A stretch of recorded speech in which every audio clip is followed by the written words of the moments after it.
যেনেকে আমি পুলিচত দৌৰিছো, পুলিচত দৌৰাৰ পিছত দুইজন ল'ৰাই সমান নম্বৰ পালে, কিন্তু যাৰ ঘৰত চাকৰি নাই সমান নম্বৰ পালেও তাৰ লগত চৰকাৰে 10 নম্বৰ লগাই দিব।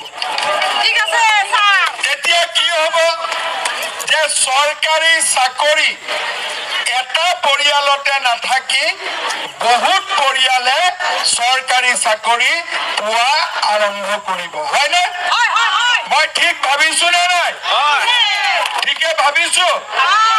তাৰ মানে আপোনাৰ ঘৰত এটাও চাকৰি নাই, হয় নে নহয়?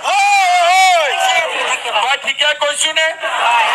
কিছুমান ঘৰত দুটা তিনটা পালে, কিছুমান ঘৰত এটাও চাকৰি নাই। সেইকাৰণে এইবাৰ আমি কি ঠিক কৰিছো যে চৰকাৰী চাকৰি যে হ'ব,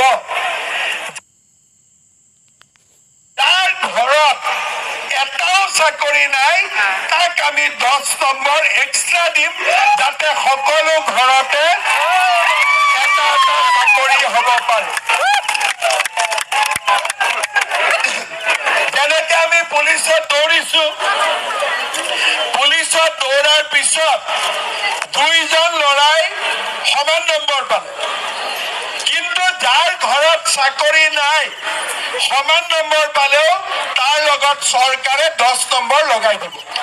ঠিক আছে স্যাৰ। তেতিয়া কি হ'ব যে চৰকাৰী চাকৰি এটা পৰিয়ালতে নাথাকি বহুত পৰিয়ালে চৰকাৰী চাকৰি পোৱা আৰম্ভ কৰিব, হয়নে? হয় হয় হয়। মই ঠিক ভাবিছো নে নাই?